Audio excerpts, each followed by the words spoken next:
Supreme court ने हमें अधिकार दिया है कि हम कार सेवा करें। जिस स्थान पर श्री राम का जन्म हुआ वहाँ पर तो हिंदुस्तान का हिंदू चाहता है एक भव्य मंदिर बने। एनआईसी की मीटिंग में मैं स्पष्ट किया था कि गोली नहीं चलाऊंगा, गोली नहीं चलाऊंगा, गोली नहीं चलाऊंगा। प्रभु राम की खातिर आंख बंद करके सिर्फ और सिर्फ भारत की न्याय प्रणाली के प्रति श्रद्धा रखें।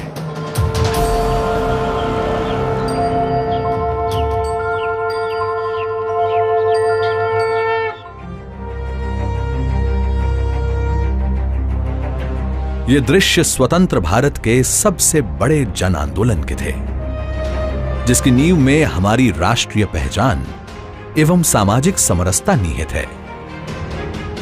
माननीय उच्चतम न्यायालय ने जन भावनाओं के अनुरूप फैसला सुनाकर हमारी राष्ट्रीयता को और अधिक जीवंत बना दिया है। इस अवसर पर असंख्य राम भक्तों के बलिदान और हमारे दृढ़ प्रतिज्ञ नेतृत्व की अटूट प्रतिबद्धता का भी स्मरण स्वाभाविक है। श्री राम जन्मभूमि का इतिहास तो रामायण काल से अस्तित्व में है, लेकिन विदेशी आक्रांताओं ने जन्मभूमि पर अतिक्रमण कर एक ढांचा बना दिया। उस दिन से लेकर आज तक वहां मंदिर पुनः निर्माण के लिए अनवरत संघर्ष जारी रहा। लेकिन इस दिशा में उम्मीद की नई किरण 12 ज्योतिर्लिंगों में से पहले सोमनाथ मंदिर जीर्णोद्धार के दौरान देखने को मिली। इस दिशा में सबसे पहला कदम के.एम. मुंशी ने उठाया। लौह पुरुष सरदार वल्लभ भाई पटेल भी के.एम. मुंशी के विचारों से सहमत थे। इसीलिए स्वतंत्र भारत में सबसे पहले उन्होंने ही सोमनाथ मंदिर के जीर्णोद्धार का संकल्प लिया। सोमनाथ मंदिर का पुनर्निर्माण किया जाएगा और फिर से इसका गौरव बहाल किया जाएगा। सोमनाथ मंदिर से लगभग 757 किलोमीटर दूर भारत के उत्तर पूर्वी छोर पर भगवान श्री राम के जन्मस्थान अयोध्या में भी सोमनाथ मंदिर की तरह श्री राम मंदिर निर्माण के प्रयास शुरू हो चुके थे। अयोध्या में श्री राम जन्मभूमि पर भी आक्रांताओं ने राम मंदिर को ढहाकर जो ढांचा खड़ा किया था, बताया जाता है कि 22 दिसंबर 1949 की रात अचानक विवादित ढांचे के अंदर रामलला जी की मूर्ति प्रकट हो गई। तब से वहां पूजा अर्चना प्रारंभ हो गई। हमारे संविधान निर्माता भी जानते थे कि भगवान श्री राम भारत के प्रतीक हैं। संविधान की मूल प्रति में राम दरबार को सम्मिलित यूं ही तो नहीं किया गया था। भारतीय जनसंघ के संस्थापक डॉक्टर श्यामा प्रसाद मुखर्जी भी इस संविधान सभा के सदस्य थे, जिन्होंने संविधान की उस मूल प्रति पर अपने हस्ताक्षर किए। साल 1951 के बाद जन्मभूमि का मामला केंद्र सरकार की निष्क्रियता के कारण विवादित होने लगा और स्थानीय अदालत में लंबित हो गया। हालांकि सामाजिक स्तर पर प्रयास चलते रहे। इस दिशा में एक ठोस पड़ाव 1977 से 1986 के बीच आया। इस एक दशक में श्री राम जन्मभूमि के आसपास पुरातत्व सर्वेक्षण का कार्य किया गया। अयोध्या में राम जन्मभूमि के पास खुदाई करने वाली पुरातत्व टीम का हिस्सा रहे पद्मश्री के मोहम्मद, जो कि संस्थान के क्षेत्रीय निदेशक भी थे, ने एक साक्षात्कार में बताया कि विवादित ढांचे के खंभे किसी हिंदू मंदिर के थे।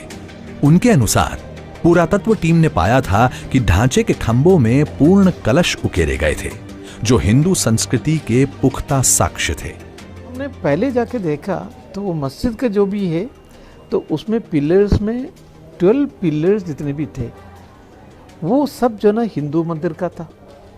तो आप पूछेंगे ये हिंदू मंदिर आप कैसे कहेंगे? तो हिंदू आप कोई भी जो ना हिंदू मंदिर का देखेंगे तो वो हिंदू मंदिर का हमेशा पूर्ण कलश मिलेंगे आपको। पूर्ण कलश that is a symbol of prosperity in Hinduism. मुसलमानों को जितना मक्का और मदीना इम्पोर्टेंट है, उतना ही एक आम हिंदू के लिए ये दिस इज राम की जन्मस्थान, कृष्ण की जन्मस्थान, ये इम्पोर्टेंट है और मुसलमानों को willingly they should hand it over. इसके बाद राम मंदिर आंदोलन के दौरान विवादित ढांचे के स्थान से विष्णु हरि शिलापट्ट भी मिला था, जिससे यह स्पष्ट था कि विवादित ढांचे के नीचे मंदिर था। 1985 में श्री राम मंदिर निर्माण के लिए देश भर में जन जागरण शुरू हुआ और इन प्रयासों को सफलता 1 फरवरी 1986 को मिली। फैजाबाद के जिला न्यायालय ने ताला खुलवा दिया। राम मंदिर आंदोलन रफ्तार पकड़ रहा था। भाजपा ने देश की संस्कृति, सम्मान और आस्था के हित का नेतृत्व किया और पहली बार एक ऐसा कदम उठाया जिसके बारे में कोई राजनीतिक दल सोचता भी नहीं था। 1989 के लोकसभा चुनाव में भारतीय जनता पार्टी ने अपने घोषणा पत्र की प्रस्तावना में संकल्प रखा कि सोमनाथ मंदिर की तर्ज पर राम मंदिर का निर्माण होना चाहिए। भारतीय जनता पार्टी ने अपने अधिवेशनों, कार्यकारिणी बैठकों व दस्तावेजों में स्पष्ट किया, मर्यादा पुरुषोत्तम श्री राम भारत के प्रतीक पुरुष, राष्ट्र पुरुष हैं। शासन की राम राज्य सी परिकल्पना के केंद्र में श्री राम ही हैं। 9 से 11 जून 1989 पालमपुर, हिमाचल प्रदेश में भारतीय जनता पार्टी की राष्ट्रीय कार्यकारिणी श्री अटल बिहारी वाजपेयी की अध्यक्षता में बुलाई गई। इस बैठक में श्री राम मंदिर निर्माण पर एक प्रस्ताव पारित किया गया। 30 सितंबर 1989 देश भर में रामशिलाओं के पूजन की योजना बनाई गई। इस दिन 3 लाख से अधिक गांवों में रामशिलाओं का पूजन कर अयोध्या भेजा गया। इसमें देश भर से 11 करोड़ से अधिक लोग शामिल हुए। 13 अक्टूबर 1989 तत्कालीन गृह मंत्री बूटा सिंह ने लोकसभा में शिलान्यास के विरुद्ध एक प्रस्ताव पेश किया, जिसे अधिकतर गैर भाजपा दलों ने स्वीकार कर लिया। 2 नवंबर 1989 सर्वसम्मति से भगवान के विग्रह से 129 फीट पूर्व दिशा में और वहां से दक्षिण दिशा में 17.5 फीट पर शिलान्यास का स्थान निश्चित हुआ। वहां 8 फीट का चतुर्भुज बनाकर ध्वज फहरा दिया गया। तय कार्यक्रम के अनुसार 9 नवंबर को महंत अवैद्यनाथ, वामदेव जी महाराज और महंत रामचंद्र परमहंस द्वारा लाखों राम भक्तों के बीच भूमि का उत्खनन किया गया। अगले दिन 10 नवंबर को बिहार के हरिजन बंधु श्री कामेश्वर चौपाल जी द्वारा भारत एवं विश्व के लगभग 450 से अधिक प्रेस प्रतिनिधियों के बीच पहली शिला वहां रखी गई। 24 जून 1990 हरिद्वार में साधु संतों की बैठक में कार सेवा समिति बनाई गई और निर्णय किया गया कि 30 अक्टूबर 1990 को श्री राम मंदिर के निर्माण के लिए कार सेवा शुरू की जाएगी। भाजपा ने इस आंदोलन को पूरा समर्थन दे दिया था। श्री लाल कृष्ण आडवाणी ने 28 जून 1990 को 5 जन्य को दिए एक साक्षात्कार में कहा था, श्री राम मंदिर निर्माण के लिए इस आंदोलन को भारतीय जनता पार्टी पूरी तरह समर्थन देती है। अगर वीपी सरकार ने इसे रोकने की कोशिश की तो ये देश के सबसे बड़े आंदोलन का रूप भी ले सकता है। 25 सितंबर 1990 भारतीय जनसंघ के संस्थापक सदस्य, पूर्व अध्यक्ष और एकात्म मानव दर्शन के प्रणेता दीनदयाल उपाध्याय की जयंती को पार्टी अध्यक्ष श्री लाल कृष्ण आडवाणी ने राम रथ यात्रा शुरू की। श्री राम जन्मभूमि पर भव्य मंदिर निर्माण व देश में एक मत बनाने के उद्देश्य से सोमनाथ से अयोध्या तक की 10,000 किलोमीटर की राम रथ यात्रा का मार्ग गुजरात, महाराष्ट्र, आंध्र प्रदेश, मध्य प्रदेश, राजस्थान, हरियाणा, दिल्ली और बिहार से होते हुए 30 अक्टूबर को अयोध्या तक निश्चित किया गया। इस अवसर में पार्टी की उपाध्यक्ष श्रीमती विजया राजे सिंधिया और प्रधानमंत्री श्री नरेंद्र मोदी भी थे। आडवाणी जी ने यात्रा के शुभारंभ पर कहा, राम और रामायण किसी धर्म विशेष के नहीं बल्कि समूची भारतीय संस्कृति के प्रतीक हैं। Ram and Ramayana are precious, invaluable parts of Indian national culture. Ram मंदिर का विरोध भारत का सच्चा मुसलमान नहीं कर रहा बल्कि वे कुछ लोग कर रहे हैं जो अपनी राजनीतिक महत्वाकांक्षा को पूरा करने के लिए धर्म का भी इस्तेमाल करने में महारत हासिल कर चुके हैं। किसी अभियान के लिए, किसी आंदोलन के लिए, किसी कार्यक्रम के लिए इतना व्यापक जन समर्थन नहीं देखा जितना मैंने इस रथ यात्रा के लिए और अयोध्या में राम जन्म मंदिर बनाने के लिए। पूरे देश से इस यात्रा को व्यापक जन समर्थन मिल रहा था। व्यापक जन समर्थन के साथ ये यात्रा 13 अक्टूबर को दिल्ली पहुंची। पार्टी अध्यक्ष लाल कृष्ण आडवाणी ने स्पष्ट कहा कि ये हिंदू मुसलमान का विवाद नहीं बल्कि एक राष्ट्रीय मसला है। वहीं दूसरी ओर सरकार से वार्ताओं का सिलसिला चल रहा था और इसमें अग्रणी भूमिका अटल बिहारी वाजपेयी निभा रहे थे। लेकिन केंद्र सरकार ने यात्रा के विरुद्ध नकारात्मक रवैया अपनाया हुआ था और 23 अक्टूबर को बिहार के समस्तीपुर से खबर आई कि आडवाणी जी को गिरफ्तार कर लिया गया है। भाजपा ने केंद्र सरकार से अपना समर्थन वापस ले लिया और देश भर से कार सेवा के लिए सत्याग्रह शुरू हो गया। देश में फिर से अघोषित आपातकाल लागू कर भाजपा नेताओं को गिरफ्तार किया जाने लगा। लेकिन इसके बाद भी अटल जी के नेतृत्व में यात्रा जारी रही। देश भर से लाखों कार सेवक अयोध्या की तरफ बढ़ रहे थे। अयोध्या पहुंचने से पहले ही अटल जी को भी गिरफ्तार कर लिया गया। तो शांतिपूर्ण ढंग से अयोध्या जाना चाहता हूं, लेकिन सरकार ने रोक दिया। 30 अक्टूबर से 2 नवंबर 1990।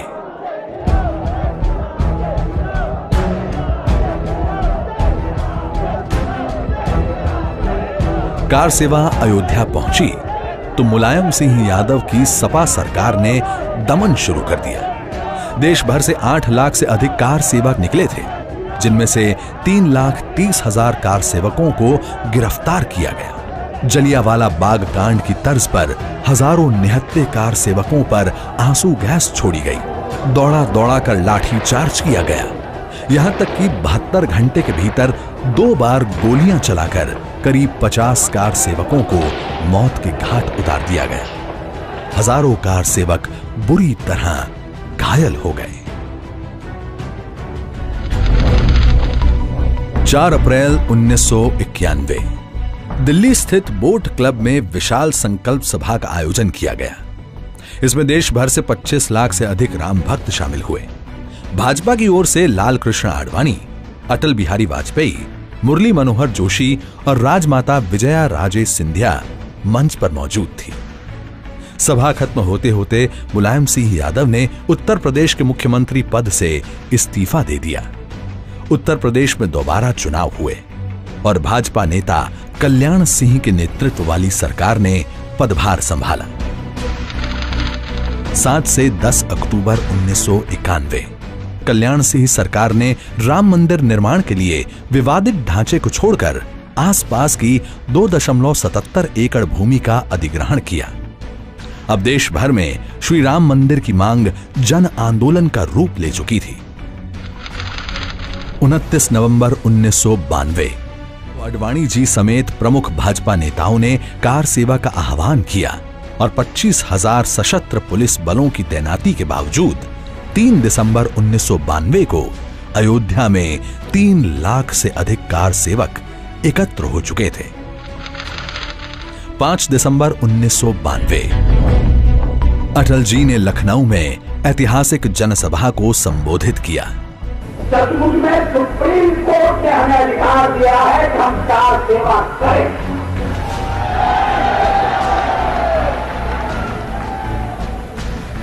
रोकने का तो सवाल ही नहीं। कल कार सेवा करके अयोध्या में सर्वोच्च न्यायालय के किसी निर्णय की अवहेलना नहीं होगी। कार सेवा करके सर्वोच्च न्यायालय के निर्णय का सम्मान किया जाएगा और आचरण किया जाएगा।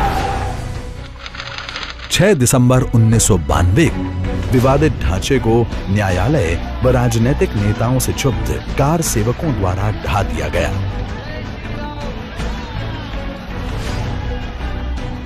इस बीच श्री कल्याण सिंह ने मुख्यमंत्री पद से इस्तीफा दे दिया, लेकिन एक भी राम भक्त पर गोली नहीं चलाई गई। एनआईसी की मीटिंग में मैंने स्पष्ट किया था कि गोली नहीं चलाऊंगा, गोली नहीं चलाऊंगा, गोली नहीं चलाऊंगा। 21 दिसंबर 1992 लोकसभा में नरसिम्हा राव सरकार के विरुद्ध अविश्वास पर चर्चा के दौरान अटल जी ने कहा था, आप प्रतिबंध लगाएंगे तो हम लोगों के पास जाएंगे और आज जितनी संख्या है उससे हम ज्यादा चुन कर आएंगे, आप याद रखिए। अप्रैल 1993 विभिन्न घटनाक्रमों की पृष्ठभूमि में अब श्री राम मंदिर पर एक समावेशी दस्तावेज की आवश्यकता थी। इसलिए भाजपा ने अयोध्या व श्री राम मंदिर आंदोलन पर एक श्वेत पत्र प्रकाशित किया और श्री राम को एकात्म व एकता की प्रतिमूर्त के रूप में वर्णित करते हुए प्रस्तावना में सरकार के शासन को राम राज्य के जैसा होने की प्रतिबद्धता स्पष्ट की।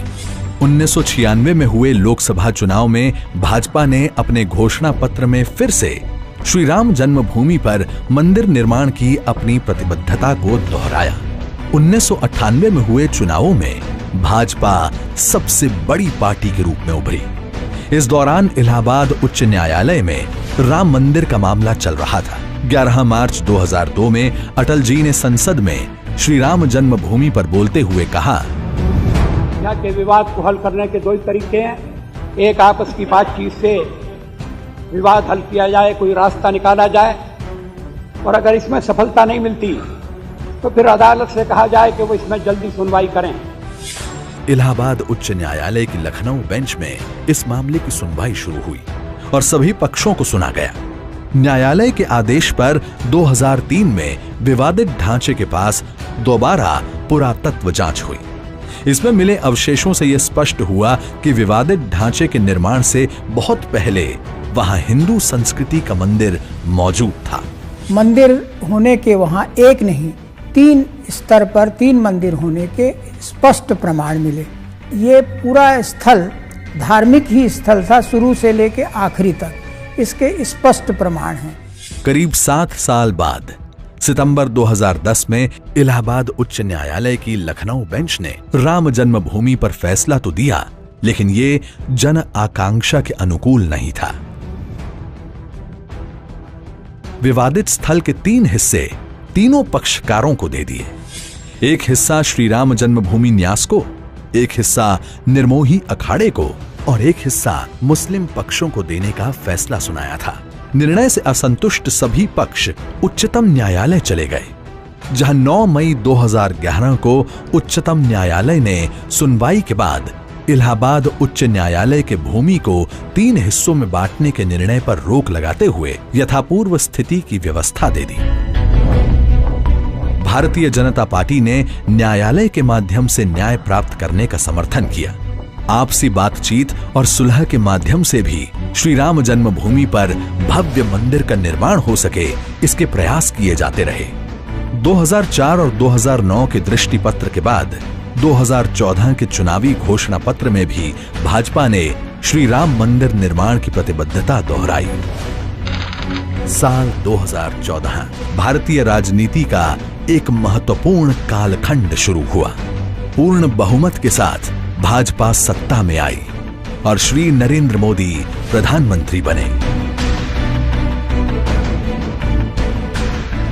उसके बाद उच्चतम न्यायालय में मामले की सुनवाई में तेजी आए, इसके लिए भी ठोस प्रयास शुरू हुए।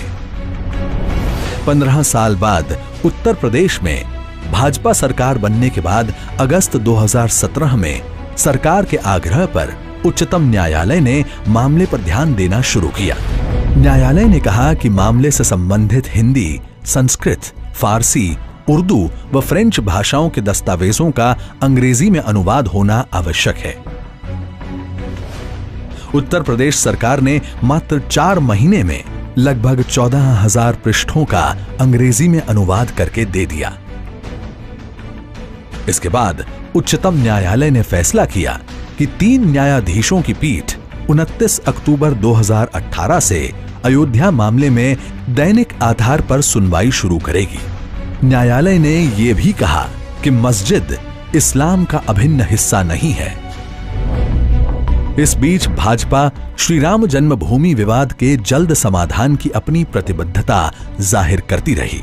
भारतीय जनता पार्टी चाहती है कि उसी स्थान पर जल्द से जल्द भव्य राम मंदिर का निर्माण हो, उसमें कोई दुविधा नहीं। 29 जनवरी 2019 को केंद्र सरकार ने उच्चतम न्यायालय का रुख करते हुए विवादित स्थल के आसपास की 67 एकड़ अधिग्रहित जमीन को मूल मालिकों को लौटाने की अनुमति मांगी। मामले में मध्यस्थता के लिए 8 मार्च 2019 को उच्चतम न्यायालय ने पूर्व न्यायाधीश FMI कलीफुल्ला की अध्यक्षता में एक मध्यस्थता पैनल बनाया। 6 अगस्त 2019 को उच्चतम न्यायालय ने एक बार फिर निर्णय लिया कि 40 दिन तक नियमित सुनवाई करके फैसला सुनाया जाएगा और 16 अक्टूबर 2019 को सभी पक्षों की बातें सुनने के बाद मुख्य न्यायाधीश रंजन गोगोई ने सुनवाई खत्म की। सुप्रीम कोर्ट के फैसले का आधार कुछ ऐसे बिंदु बने जिनसे हिंदू पक्ष की मान्यता को और मजबूती मिली। ऐसे कोई प्रमाण नहीं थे जिससे स्पष्ट हो सके कि सन 1528 में विवादित ढांचे के निर्माण के बाद से 1856-57 यानी कि 300 साल से ज्यादा समय तक वहां नमाज होती थी। इस तथ्य को वक्फ बोर्ड के वकील ने भी स्वीकार किया था। हिंदू पक्ष के पास विवादित ढांचे के बाहरी हिस्से का अधिकार था, जिसमें राम चबूतरा और सीता रसोई थी। वहां से जो पूजन होता था उसकी दिशा गर्भगृह की दिशा में रहती थी। विवादित ढांचे के मौउज्जिन ने 1858 में दाखिल एक शिकायत में माना था कि गर्भगृह में राम जन्मस्थान का प्रतीक सैकड़ों वर्षों से था और हिंदुओं द्वारा पूजा नियमित रूप से की जाती थी। और अंततः उच्चतम न्यायालय के फैसले के बाद अयोध्या में भव्य राम मंदिर का मार्ग प्रशस्त हुआ है और सौहार्द के अनूठे अध्याय का शुभारंभ भी। सर्वोच्च अदालत का ये फैसला हमारे लिए एक नया सवेरा लेकर के आया है। इस विवाद का भले ही कई पीढ़ियों पर असर पड़ा हो, लेकिन इस फैसले के बाद हमें यह संकल्प करना होगा कि अब नई पीढ़ी नए सिरे से न्यू इंडिया के निर्माण में जुटेगी। आइए एक नई शुरुआत करते हैं। भारतीय जनता पार्टी लोकतांत्रिक मूल्यों के प्रति सच्ची श्रद्धा रखती है। शांति, सौहार्द और आपसी समन्वय के साथ श्री राम जन्मभूमि का समाधान हो, ऐसा हमारा विश्वास रहा है। हम भी चाहते थे कि फैसला अदालत करे, संवैधानिक रूप से इस विवाद का रास्ता निकले। और देखिए श्री राम की सुप्रीम कोर्ट ने निर्णय कर दिया और सुप्रीम कोर्ट के निर्णय से भव्य राम मंदिर बनने का रास्ता खुला। उच्चतम न्यायालय का फैसला राष्ट्रीयता के प्रतीकों के प्रति सम्मान और हमारी संस्कृति के संरक्षण एवं संवर्धन का बोध कराता है।